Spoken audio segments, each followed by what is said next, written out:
गुजरात के वडोदरा में महिसागर नदी पर जब ब्रिज रहा तो यह कोई हादसा नहीं था, यह भ्रष्टाचार के जरिए की गई आम आदमी की सुनियोजित हत्या थी। 45 साल पुराना यह पुल बीचों बीच से टूट गया, 10 जिंदगियों को निगल गया, 2 मासूम बच्चों को खा गया। 2 truck, 2 car, 1 rickshaw, 1 pickup van, सब कुछ नदी की गहराई में समा गए। लेकिन हर कोई एक दूसरे का मुंह देख रहा है और कोई ये बताने को तैयार नहीं कि साहब इन 10 लोगों की मौत का जिम्मेदार। हमने पहले भी कहा था कि इस देश में आम आदमी को मर मर कर बताना पड़ता है कि साहब हम तो मरकर मोक्ष पा लिए, प्लीज बचा लेना नेक्स्ट टाइम किसी और को। लेकिन अगली बार फिर एक घटना होती है और फिर वही सवाल उठता है कि क्या इस देश में आम आदमी की जिंदगी इतनी सस्ती है?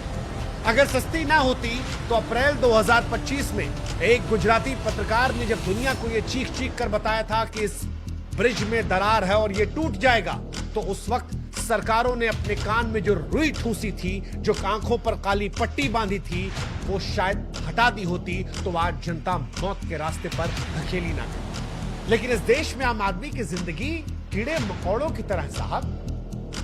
हर बार एक त्रासदी आती है, एक आंकड़ा आता है, एक जांच कमेटी आती है जो कागजों पर दौड़ती है, दोषियों को लेकर कुछ खाना पूर्ति कर जा देती है, कहा जाता है जांच जारी है, और जब तक ये जांच खत्म होती है हम और आप भूल जाते हैं, हम और आप किसी अगली घटना में लग जाते हैं। इस देश में जब कोई पुल टूटता है तो सिर्फ सीमेंट और सरिया नहीं चूर चूर होता। ये बात समझनी पड़ेगी कि परिवार टूट जाता है, परिवार बिखर जाता है, कुचल जाती है जनता की वो आखिरी उम्मीद जो सिस्टम से बची थी, जो ये उम्मीद कर रही थी कि अब शायद आगे इस तरह से लोगों को मरना नहीं पड़ेगा। इसी गुजरात में साल 2022 का मोरबी हादसा याद आपको? मच्छू नदी पर 143 साल पुराना झूलता पुल जो है वो ढह गया था, 135 लोग मरे थे, 180 घायल हुए थे। उस दौर में भी यही सब तमाशा हुआ। ऐसे ही बड़े बड़े वादे किए गए थे, ऐसे ही जांच का ढोंग किया गया था, और नतीजा वही लापरवाही, वही भ्रष्टाचार हर बार होता है और हर बार लोग मर जाते हैं। और लोग नहीं चाहते कि सवाल पूछे जाए, क्योंकि सवाल पूछेंगे तो कोई ना कोई गाली देने चला आता है। हमारे वाले से मत पूछिए। सवाल ये नहीं है कि ये पुल क्यों टूटा, सवाल ये है कि आखिर ये सिस्टम कब तक टूटता रहेगा, कब तक जनता की जान जो है वो यूं ही भ्रष्टाचार की भेंट चढ़ती रहेगी, और कब तक इस देश की सरकारें अपनी जिम्मेदारी से मुंह फेर लेंगी। याद रखिए, जो एक बार हो उसे हादसा कहते हैं, जो बार बार हो उसे अपराध कहते हैं, और ये अपराध हुआ है। अपराध चाहे वो मोरबी ब्रिज पर हुआ हो या फिर इस गंभीरा ब्रिज पर, हर बार एक ही स्क्रिप्ट आती है। निर्माण होता है, फिर घोटाला, फिर दिखावे में मरम्मत की जाती है, फिर कोई मर जाता है, फिर मीडिया आती है, वो चीखती है, चिल्लाती है, सरकार पर दबाव बनता है, सरकार जांच का नाटक करती है, और थोड़े दिन में सब भूल जाते हैं। फिर मैं कह रहा हूं कि ये आखिरी नहीं है, और इसलिए आज सवाल पूछिए कि अभी इस देश में कितने पुल और गिरेंगे? कब तक आम आदमी भ्रष्टाचार की भेंट चढ़ता रहेगा? कब तक सरकारें जिम्मेदारी से चेहरा छिपाकर बच निकलेंगी? इन मौतों का दोषी कौन है? क्या गुजरात सरकार ये बताएगी? क्या ये बात सामने आएगी? क्योंकि इस देश में लोगों को यह तो पता है कि 15 साल पुरानी गाड़ी नहीं चल सकती, लेकिन सरकारें जर्जर हो, पुल कमजोर हो, तो भ्रष्टाचार के जरिए वो सालों साल चलते रहे। इस देश में कोई पुल टूटता है तो सिर्फ सीमेंट सरिया चूर चूर नहीं होता। मैं फिर कह रहा हूं, ये बताना पड़ेगा कि जो परिवार टूटे हैं उनका जिम्मेदार कौन है, कौन है इनकी मौत के लिए दोषी, कौन है जिसने इन्हें मार दिया। बहुत शर्म से कहना पड़ रहा है कि अंग्रेजों ने हमारे यहां 200 साल रहा, लेकिन आज भी अंग्रेजों के 100-150 साल बनाए पुल सीना तान कर खड़े। अंग्रेज हमें लूटने आए थे, हमें लूटे, लेकिन उसके बावजूद जितना काम किया वो ऐसा किया कि वो आज भी मजबूती से खड़ा है। और हमारे यहां देसी इंजीनियरिंग का कमाल, हमारे देसी लोग साहब 8-8 साल तक काम करते हैं। जिस दिन उद्घाटन होना होता है उसी दिन टूट जाता है, कई बार उद्घाटन से पहले टूट जाता है। बरसात में सड़कें पहली बारिश में बह जाती है। ये पुल 40-45 साल में धराशायी। हमारे यहाँ पुल सीमेंट और लोहे से नहीं, घोटालों से बनते हैं। वडोदरा का जो ब्रिज टूटा है, वहां इंजीनियरिंग के हिसाब से सबसे ज्यादा ताकत लगनी चाहिए। टेक्निकल टर्म में समझाएं तो जिस जगह पर था वहां सबसे मजबूती होनी चाहिए। बेंडिंग मूवमेंट का दबाव वहां पड़ता है जहां सबसे ज्यादा मजबूत मटेरियल, सबसे सटीक डिजाइन और सबसे ज्यादा देखभाल होनी चाहिए। लेकिन हमारे ठेकेदार करप्ट कहीं के, उन्होंने सीमेंट की जगह रेत, लोहे की जगह जंग डाल दिया, और अफसरों को शायद मोटा पैसा मिला होगा। हर साल इस पुल पर मरम्मत के नाम पर करोड़ों रुपए डकारे गए। और वो पैसे भी इनके नहीं थे, वो हमारे आपके पैसे थे, लेकिन मरम्मत कागजों पर हुई, ठेकेदार की जेब में हुई, नेताओं के बैंक खाते में हुई, और नतीजा ये रहा कि 10 लोगों की जिंदगी चली गई। 10 लोगों की जिंदगी, किसी को कोई फर्क नहीं पड़ता। बार बार कह रहा हूं कि इस देश में आम आदमी की जिंदगी जो है वो सिर्फ एक आंकड़ा है। पैदा हुए तो एक आंकड़ा, मर गए तो एक आंकड़ा, आपको कोई देखने पूछने वाला। फिसी की रिपोर्ट कहती है कि भारत में सबसे ज्यादा भ्रष्टाचार जो है वो इसी इंफ्रास्ट्रक्चर में होता है। इस देश में जब सड़क बनती है, पुल बनता है, अस्पताल बनता है, स्कूल बनता है, डैम बनता है, बिजली खंभा बनता है, कहीं भी ईंट पत्थर आती है, हर बिल में घोटाला होता है। 2022 में गुजरात में 135 लोग मरे थे। आज गुजरात में 10 लोगों की मौत हुई है पुल ढहने से। लेकिन इस देश में पुल ढहना कुछ नया नहीं है। साल 1977 से लेकर 2017 तक 40 सालों में इस देश में आपको जानकर हैरानी होगी कि 2000 पुल ढह गए। अगर केवल 10 साल की बात की जाए तो हमारे देश में 500 से ज्यादा पुल ढह गए। यानी हर महीने औसतन 4 पुल जो है वो हमारे देश में ढह जाते हैं।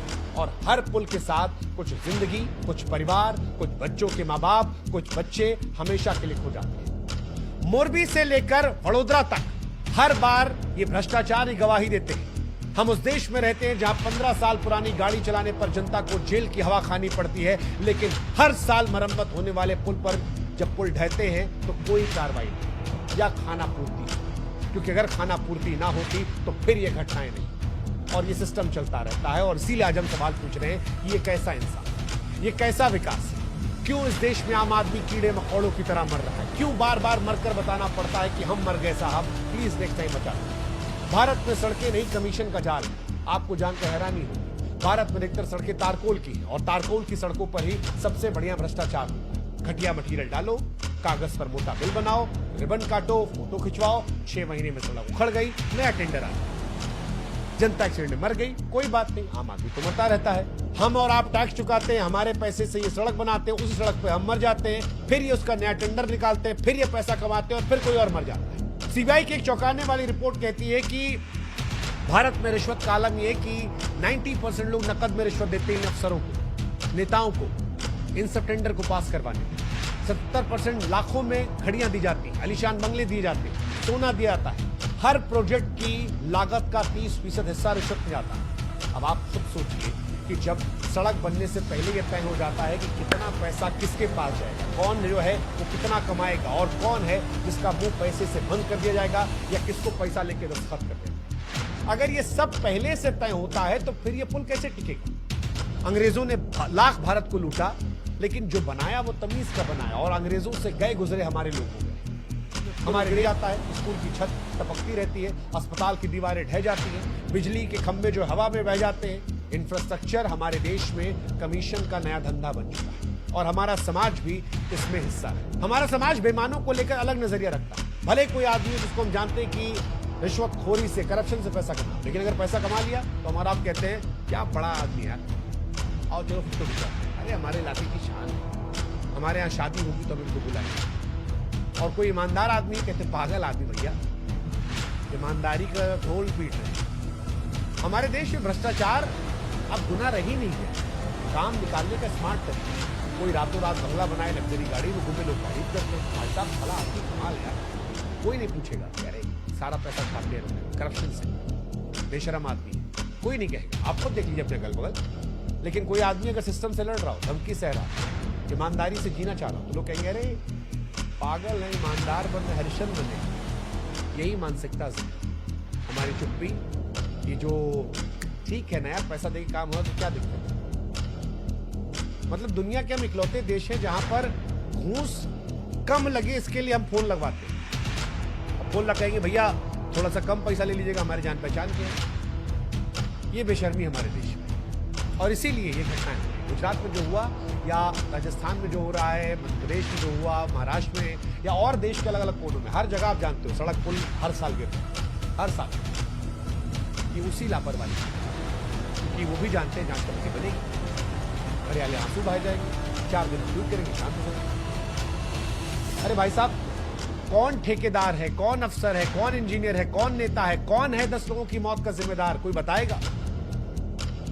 एक बार हादसा हुआ तो मान लिया ठीक है गलती हो गई, लेकिन दूसरी बार के बाद नहीं यार।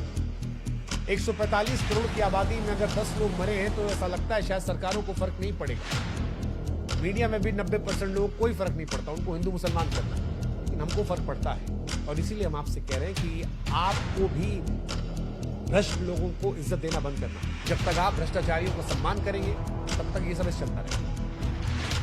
कब तक पैसों से बनाए जर्जर पुलों पर मौत की सैर करें? कब तक आप भ्रष्टाचार की भेंट चढ़ें? अगर भ्रष्टाचार के रावण को मारना है तो नजरिया बदलना पड़ेगा। ईमानदार को इज्जत देनी पड़ेगी, बेईमान को लात मारना पड़ेगा, सवाल उठाना पड़ेगा, आवाज बुलंद करना पड़ेगा। ये नहीं सोचना होगा कि मेरे अकेले से क्या होगा। याद रखिए, हम सुधरे तो जग सुधरा। एक एक आदमी अगर ये सोचेगा तब बात है। सोशल मीडिया पर ज्ञान देना आसान है। हमारे देश में हर आदमी तब तक ईमानदार होता है जब तक उसे करप्शन करने का मौका नहीं मिलता, और हर आदमी कहता रहता है भाई साहब सब बेईमान है। अगर आप चाहते हैं कि ये मरने वालों में से कोई आपका अपना ना हो, आप ना हो, तो हर टूटी सड़क, हर जर्जर पुल, हर ढहती इमारत के हिसाब में, क्योंकि जब तक जनता चुप है भ्रष्टाचार का रावण हर बार जिंदगियों को निगलेगा। गुजरात वो राज्य है जहां पर विकास का मॉडल कहा जाता है, लेकिन इस विकास के मॉडल में ये कैसा विकास है जहां पुल टूट रहे हैं, लोग मर रहे हैं, दोषी बच जाते हैं। मोरबी की 135 मौत हो या वडोदरा की 10, हर लाश भ्रष्टाचार की गवाही दे रही है। जमीनी हकीकत यही है कि इस देश में टूटी सड़कें, जर्जर पुल और भ्रष्टाचार का काला साम्राज्य जड़ें इतनी गहरी कर चुका है कि अब उसकी सड़न हमारी नाक नहीं हमारे आत्मा में पहुंच चुकी है। सवाल ये कि विकास के नाम पर विनाश का खेल कब तक चले? वडोदरा का टूटा हुआ ब्रिज सिर्फ एक हादसा नहीं, सिस्टम। भ्रष्टाचार का बोझ इतना भारी है कि वो जिंदगियों को रौंद देता है। गुजरात सरकार बेहतर है इन लोगों को सजा दे, जवाबदेही तय करे।